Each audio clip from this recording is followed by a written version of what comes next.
Have a good day, beautiful people. Welcome back to your precious nature. Ngayon, magluluto tayo ng milkfish curry. Kasi, matagal na rin kasi akong hindi nakapagluto ng may curry. Kaya, parang may konting excitement at nostalgia habang naghahanda ako ng ingredients. Alam niyo yung ganong ulam na simple lang, pero may comfort. Ganun to. So, tara, luto tayo. Kwentuhan lang, chill lang dito sa kusina. Nagsimula ako sa paghahanda ng gulay.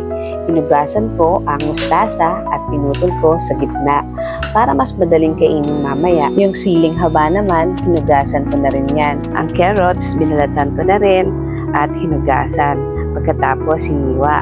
At sumunod naman, yung kamatis. Slice lang natin yan. At yung sibuyas naman, binalatan ko at ayan, hiniwa ko na.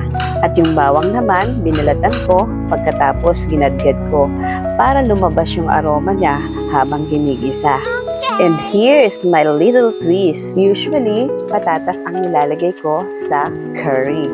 Pero ngayon, kamote ang ginamit. May konting sweetness siyang dadagdag sa rich na lasa ng gata at curry. At eto na, ready na po ang mga sangkap na ating gagamitin para sa ating milkfish curry. At handa na rin siyang lumangoy sa mainit na mantika. Ayan, simulan na natin magprito ng bangos. Pero ingat po sa talsik ng mantika. Iprito natin hanggang sa mag-golden brown. Pagkaluto, hinango ko na. Isinunod ko ang kamote, tapos carrots. Light fry lang para may texture pa rin sila mamaya sa sauce. Ayan, hanguin na natin. Mukhang malapit na akong magtagumpay sa ulam ngayong tanghalian. Sa panibagong kawali, nagpainit ulit ako ng mantika. Ginisa ko ang bawang at sibuyas hanggang sa lumabas ang aroma nito. Ang bango. Haluin natin at isunod naman natin ang red bell pepper at kamatis hanggang mag-soft at maglabas ng natural na juice. At haluin. Nilagay ko na ang unang gata at nilagay ko na rin ang mga pampalasa tulad ng asin, paminta at konting magic. Haluin natin. Ang sunod naman nating ilalagay ay ang curry powder. At doon pa lang, amoy nakakagutom na. Tikman natin kung okay na ba. At dahil kulang pa sa curry, nilagyan ko pa ulit. At hinalo para masarap at sakto sa ating panlasa. Ilagay ko na rin ang siling haba. Kapag kumulo na, ilagay na natin ang mustasa.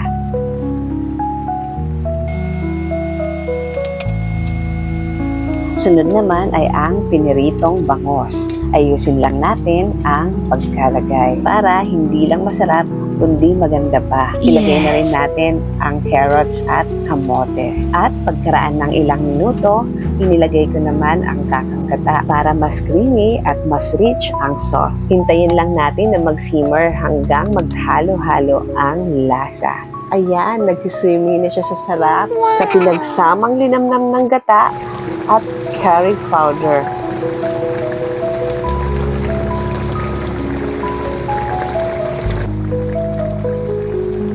Ayan, magsandok na tayo at nang makakain na.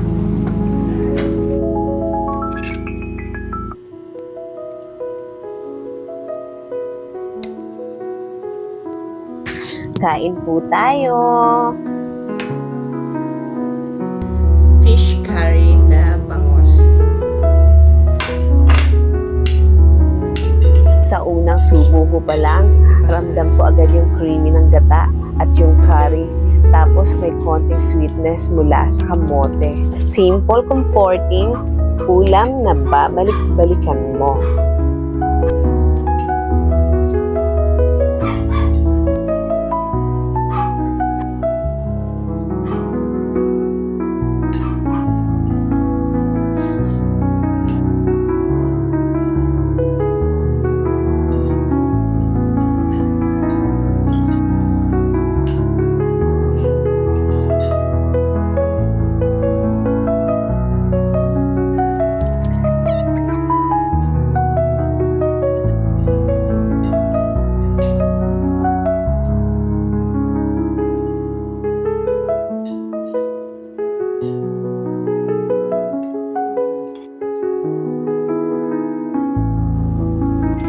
Thank you for spending your time with me here on your precious nature.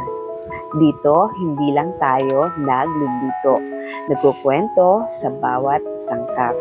Because in every simple dish, there's comfort. And every home-cooked meal, there's love. See you again sa next luto, mga ka-nature. Thanks for watching and God bless us all. Bye!